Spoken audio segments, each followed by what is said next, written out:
안녕하세요. 사랑에 미쳐 물불 안 가리고 결혼했던 거 이제 와서 땅 치며 후회 중인 40대 초반 여성입니다. 남편과 처음 결혼 결심했을 때 부모님도 그렇고 주변 어른들이 절대 안 된다고 했었는데 역시 어른들 말은 들어서 나쁠 게 없나 봐요. 왜 진짜 경고를 알아먹지 못했을까 하는 후회뿐이네요. 결혼하기 전만 해도 남부러울 거 하나 없는 인생으로 살았어요. 익명이니까 하는 소리지만 저희 집안이 대대로 내려오는 땅 부잣집이었거든요. 할아버지도 동네 유지였어서 서울에서 안 살았다 뿐이지 나름 명망 있는 집이기도 했어요. 시간 지나 집안에서 갖고 있던 허허벌판이었던 땅들도 개발되다 보니 저는 어렸을 때부터 성인이 되어서까지 쭉 풍요로운 환경에서 자랐습니다. 지금 이렇게 으스대는 것도 웃기긴 하지만요. 아래로는 남동생이 둘 있었는데 그 당시 분위기랑은 다르게 부모님은 저랑 남동생들 차별 없이 똑같이 대우해 주셨어요. 오히려 아버지는 제가 맞이라고 저를 더 챙겨주시고 아끼실 때도 많았죠. 굴곡이라고는 없는 삶을 살다 보니 성격도 온순하고 모난 데 없이 잘 자라왔다고 자부합니다. 그래서였을까요? 온실 속에서만 살다 보니 사람 보는 눈이 전혀 없었나 봅니다. 남편 좋다고 결혼까지 한 거 보면요. 남편이랑은 30을 코앞에 두고 친구의 소개로 만나게 되었습니다. 비교적 늦은 나이에 만난 편이었는데 그 전에 오랜 기간 만나오던 예전 남자친구와 헤어지고 만난 거라 그랬습니다. 그 후로 마음에 드는 남자가 없어서 그냥저냥 시간만 죽이며 살다가 남편을 만난 거였죠. 남편은 그때 촬영장 같은 곳에서 촬영을 담당하는 사람이었어요. 다들 아시다시피 그런 일은 돈이 되는 일은 아니잖아요. 그래서 저희 집안에서는 결혼 이야기가 나오기도 전에 그 남자 제가 교제하는 걸 알고 그때부터 반대하셨어요. 그때는 부모님이 속물처럼 느껴져 엄청 실망했었는데 지금은 부모님이 옳았구나 생각합니다. 아버지는 남자친구를 보고 단순히 돈이나 사회적 지위가 있고 없고를 떠나서 남자친구가 하는 꼴을 보면 비전이 없는 데다가 자기 가족 하나 건사 못할 것 같은데 사귀어서 무얼 하냐고 꾸짖으셨어요. 그놈의 사랑 때문에 미래를 못 보던 저는 당연히 아버지 쓴소리가 안 들렸죠. 그때 제 눈에는 남자친구가 현실을 무릅쓰고 꿈을 쫓는 낭만적인 사람으로 보였어요. 게다가 남자친구와 교제하면서 알게 된 사실 때문에 동정을 사랑으로 착각한 탓도 컸던 것 같습니다. 남자친구네 집안이 그다지 넉넉한 편이 아니었는데 남자친구는 그걸 또 티를 내는 성격이었어서 바보 같은 저는 또 뭐라도 생기면 남자친구나 남자친구 집에 갖다 바치고 그랬었네요. 사실 연애하면서 남자친구가 제게 잘해준 적은 손에 꼽을 정도예요. 선물도 거의 받아본 적이 없었죠. 제 생일을 앞두고 선물을 따로 챙기는 건 남자친구가 부담스러워할까봐 다른 건 다 필요 없고 그냥 꽃다발이나 받아보고 싶다고 지나가듯 이야기한 적이 있거든요. 그런데 생일날 뭘 받았는지 아세요? 종이약을 받았어요. 주면서 하는 말이 꽃이 너무 비싸서 못 샀다면서 대신 종이약을 접었대요. 꽃은 금방 시드는데 종이약은 평생 간직할 수 있으니까 더 좋은 거 아니냐고 애써 포장하면서요. 사실 종이약도 뭐 어렸을 때 받았으면 그렇게 나쁘진 않은데 그때는 30을 앞두고 있었던 나이잖아요. 30한테 종이약 선물이 웬 말이에요? 그런데도 착한 여자친구는 병에 단단히 걸려 있었던 저는 남자친구의 포장하는 말에 홀라당 넘어가서 감동받은 척하며 비위를 맞춰줬네요. 제가 얼마나 제정신이 아니었는지 아시겠죠? 결국 전 부모님의 반대에도 불구하고 남자친구와 결혼을 하게 되었어요. 눈에 흙이 들어가도 안 된다던 아버지 어머니는 대신 결혼하고 나서 우리 지원 받을 생각은 접으라고 강하게 나오셨죠. 그래서 신혼 초에는 부모님이랑 사이가 좀 껄끄러워지기도 했어요. 그러다 보니 신혼 초에 정말 말도 안 되게 힘들었어요. 결혼 초에 시어머니가 합가했으면 한다고 말씀하셨는데 아무리 미워도 귀한 딸 시집살이 하는 거 그냥은 두고 못 보신 저희 부모님이 죽도록 반대해서 겨우 같은 아파트 다른 라인에서 사는 걸로 합의 봤거든요.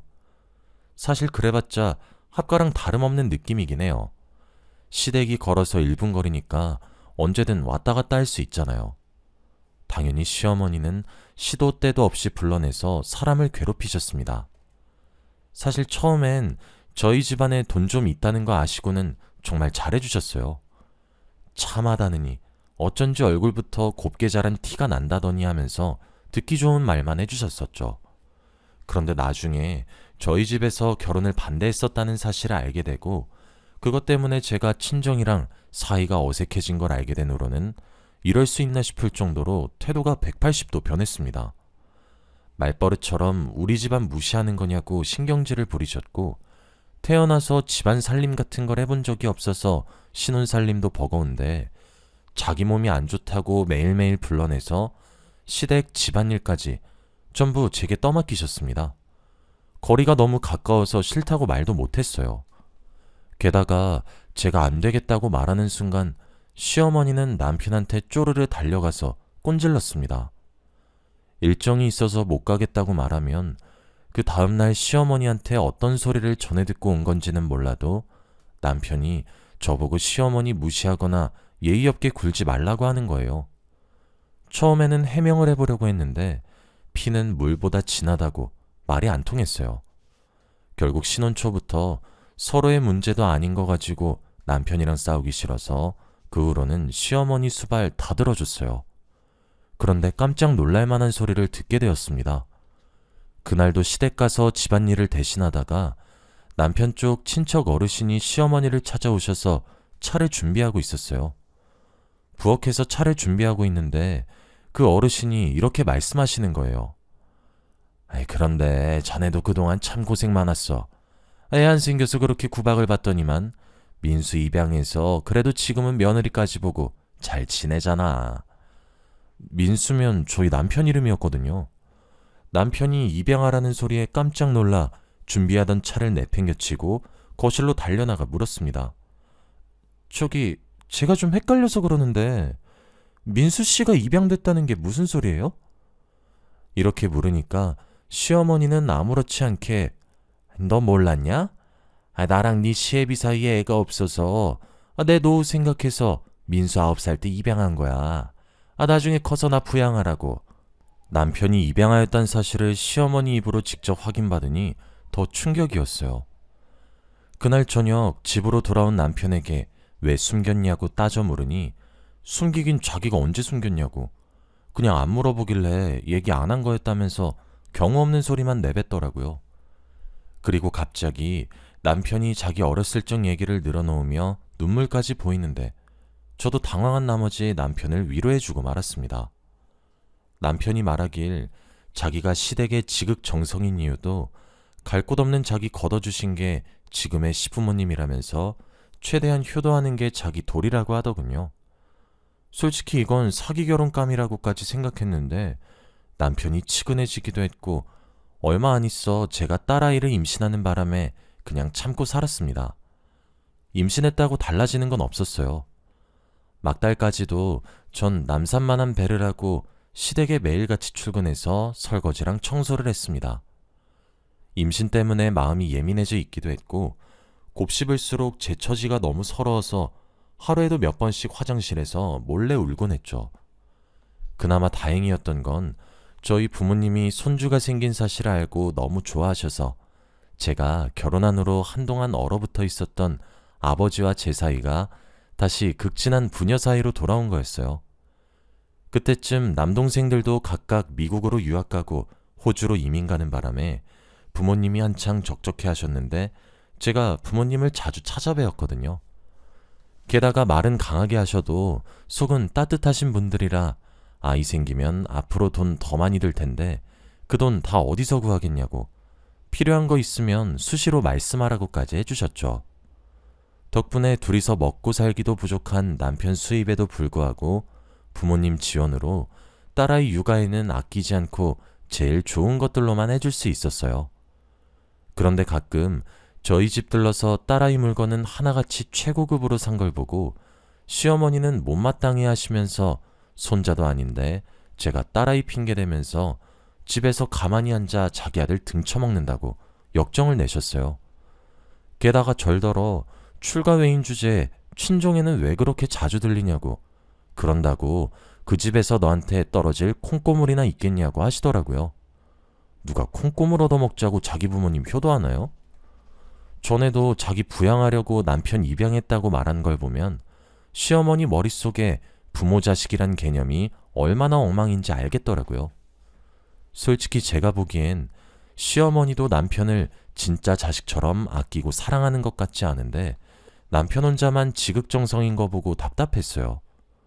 아까도 말했듯이 남편은 돈도 안 되는 촬영장 일하느라 근무 환경도 안 좋은 데다 수입도 작은데 그런 와중에도 시어머니 용돈으로 자기 수입의 거의 절반 가까이 떼어서 갖다 드리고 얼마 없는 휴일에도 시어머니가 호출하면 가서 수발까지 들었거든요. 어렸을 때부터 효도 안 하면 버려진다고 시부모님께 세뇌를 당한 건지 제가 옆에서 몇 마디 해도 도통 알아먹질 않았어요. 까놓고 말해서 효도는 지만 하면 될 것이지 왜 옆에 있는 저까지 시키나요? 그동안 제가 시어머니 구박 들었던 거랑 바쁜 와중에도 시댁, 집안일한 거 남편도 다 알고 있었어요. 출산하고 몸 상태도 별로였을 때 그때도 예외 없이 집안일하라고 부른 것까지 다 알고 있었는데 남편은 그냥 자기 어머니 성질 알지 않냐면서 어차피 우리 집에서도 하는 일 시댁 가서 똑같이 하는 거나 다름없는데 그게 뭐 그렇게 어려운 일이냐며 그냥 해달란 대로 해주자고 하더군요. 당연히 자기는 애도 안 낳았고 집안일도 지가 안 하니까 저렇게 천하태평하게 말하겠죠. 심지어 시어머니 요구는 갈수록 도를 넘어서고 있었어요. 전혀 그런 것 같아 보이지 않는데 자기 건강이 전보다 더 안 좋아졌다면서 아예 새벽에 와서 자기 아침 차리고 난 후 다시 오전에 와서 집안일을 하라고 하더군요. 딸은 점점 커가고 몰래 친정에서 손 빌리는 비용이 더 많아지는데 남편은 힘들다는 제 말을 단 한 번도 진지하게 듣지 않았습니다. 그러던 중에 아버지가 심근경색으로 쓰러지셨다는 소식을 듣게 되었습니다. 깜짝 놀라서 병원으로 달려갔는데 아버지가 산소호흡기를 달고 병실에 누워 계셨죠. 늘 제 곁에 있을 것만 같았던 아버지가 누워 계신 모습을 보니 새삼 아버지 연세며 함께할 시간이 그리 길지 않다는 걸 깨닫고 아버지 병원에 자주 찾아가게 되었어요. 아버지가 심근경색으로 쓰러져 계신 걸 시어머니께도 얘기해서 당연히 시어머니도 이해해 주실 줄 알았습니다. 그런데 그게 아니었습니다. 아버지 투병 사실을 시어머니께 알린 다음 날, 그때도 전 아버지 병원에 있었는데 시어머니께 전화가 오더군요. 여보세요? 여보세요는 무슨 여보세요야? 너 지금 올 시간이 한참 넘었는데 왜 안 와? 며느리가 시엠이 밥 굶기는 게 있을 수 있는 일이냐? 그리고 지금 집꼬라지가 어떤 줄 알기나 해? 집안일 하기 싫다고 파낭하는 거야 뭐야? 이렇게 전화를 받자마자 시어머니가 성질을 내시면서 절 쏘아 붙이시더군요. 제가 침착한 목소리로 아버지가 쾌차하실 때까지 병원에 자주 들를 것 같아서 그때까지는 시댁에 못 갈 것 같다고 말했습니다. 그랬더니 귀가 따끔할 정도로 목소리를 높이시면서 말씀하시더군요. 너 내가 말했지? 한 번 시집 온 거면 그때부턴 출가 외인이라고. 그 집안이랑은 인연이 끊긴 거나 다름없는데 이게 시부모 놔두고 어딜 간다는 거야. 그래봤자 사도는 곧 죽을 사람인데 멀쩡히 살아있는 시애미를 굶기냐? 그리고 네가 병원 찾아가 울면서 효녀 연기해봤자 유산이나 받을 수 있을 것 같아? 네 아래로 남동생이 둘이나 있는데 당연히 걔네가 다 가져가겠지. 쓸데없는 짓거리 하지 말고 빨리 집 와서 설거지나 해. 시어머니는 그렇게 자기 할 말만 하고 전화를 뚝 끊어버리셨어요. 어이가 없어서 이미 전화가 끊긴 핸드폰을 붙잡고 가만히 있었어요. 누가 유산 받자고 아프신 아버지 병원 찾아가나요? 솔직히 전 유산 받을 생각은 해본 적도 없어요. 차라리 유산 같은 거 필요 없으니까 평생 건강하게 아버지 오래오래 사셨으면 하는 생각밖에 없었습니다. 이때는 참다 저도 화가 머리끝까지 난 상태라 그 후로 시어머니 전화가 오면 아예 받지도 않고 무시했었습니다. 당연히 아침마다 가서 집안일 대신 해주는 것도 안 갔죠. 후안이 두려웠지만 아버지 돌보는 것만 최우선으로 생각했어요. 다행히 아버지는 차근차근 건강을 회복해 나가시는 중이었습니다. 드디어 아버지가 퇴원하시고 저도 병원에서 일찍 돌아와 밀려있던 잠을 보충하던 중이었어요. 남편은 출근해서 집에는 저 말고 아무도 없었죠. 그때 갑자기 초인종이 울려서 잠에서 깼습니다.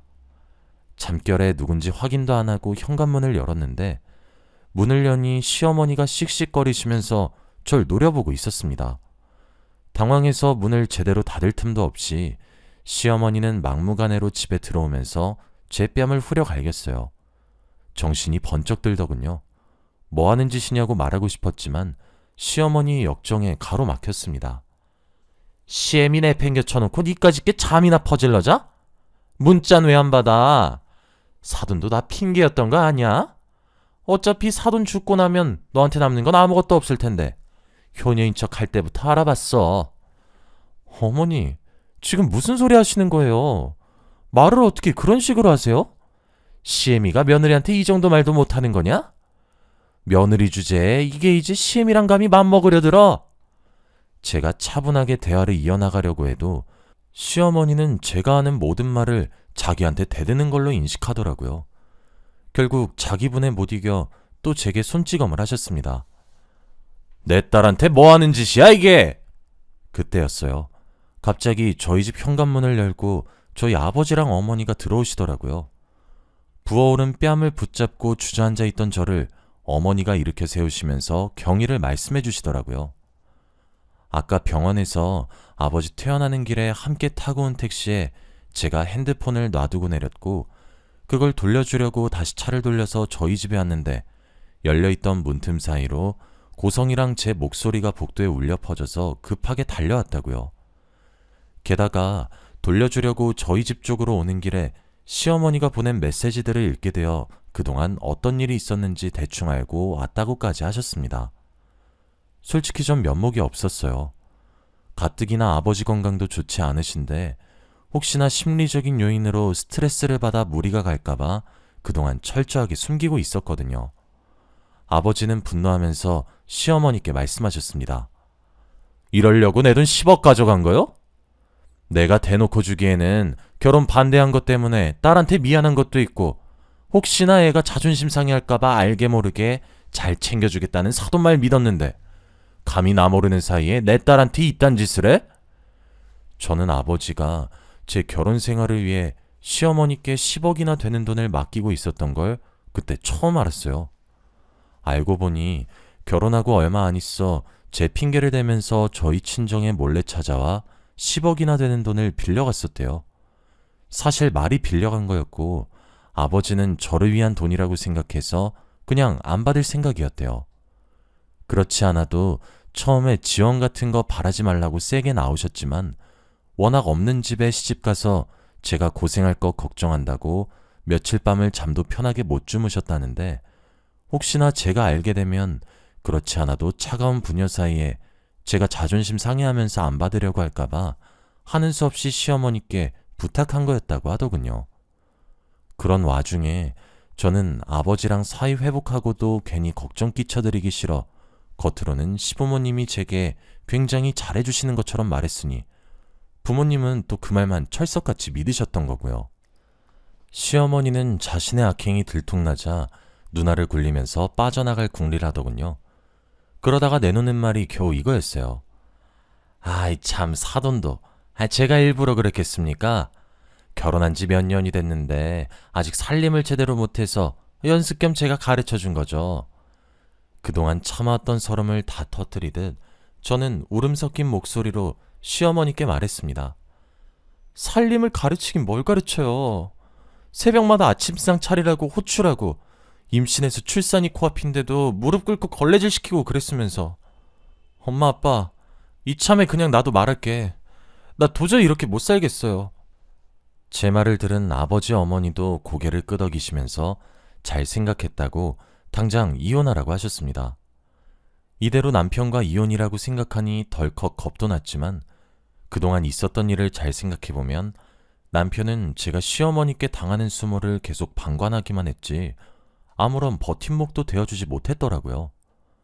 아이에게 미안했지만 이 결혼 생활을 유지하면서 살 순 없다는 생각이 들어 눈 딱 감고 이혼 준비를 했습니다. 시어머니는 가져간 10억을 돌려달라는 말에 꿈쩍도 안 하셨어요. 남편에게 말해서 시어머니를 설득해달라고 하니까 남편도 적반하장으로 언제 준 돈을 이제 와서 찾냐며 배째라는 식으로 나오더군요. 결국 아버지도 저도 변호사의 도움을 받아 소송을 진행하였습니다. 그런데 법정 싸움이 진행되는 가운데 놀라운 사실이 밝혀졌습니다. 시어머니가 가져간 10억의 행방에 대해서였어요. 경찰에서 보이스피싱 범죄 조직을 암암리에 수사 중이었는데 수사망에 시어머니가 딱 걸린 거였죠. 알고 보니 시어머니가 친정에서 빌려간 10억으로 유령법인을 여러 개 세우고 대포 통장을 발행한 데다 그걸 사이버 도박 조직이나 보이스피싱 조직에 빌려주고 돈을 받아먹었던 거예요. 저희 식구 전부 깜짝 놀랐습니다. 남편도 모르고 있었던 사실 같았죠. 사건 규모가 워낙 커지다 보니 변호사가 예상하길 시어머니는 징역형을 피할 수 없을 것 같다고 보시더라고요. 그 사이에 저는 남편과 무사히 이혼했어요. 얼마 안 있어 남편이 후회 중이라고 전화도 하고 장문에 문자까지 간간히 남기는데 같이 살면서 나 몰라라 할 땐 언제고 이제 와서 후회한다니 웃기더라고요. 아무튼 전 이제 자유의 몸이 되었어요. 게다가 아버지가 저희 모녀 혹시라도 힘들게 살까 싶어 아버지가 가진 건물 중 제일 알짜배기인 거 하나 증여해 주시겠다고 하네요. 제가 받기 싫다고 해도 저 위에서 주는 게 아니라 손녀 잘 키우라고 주는 거라고 하시면서 기어코 증여해 주시겠다고 해서 못 이기는 척 받았습니다. 그동안 낭비한 시간을 생각하면 너무 아깝고 서럽지만 그래도 그 시간 속에서 유일하게 딸아이라는 보물은 건졌네요. 사람은 아무리 힘들어도 이렇게 또 다른 희망으로 살아가지나 봐요. 여러분들도 희망을 잃지 않고 열심히 살아가시길 바랍니다.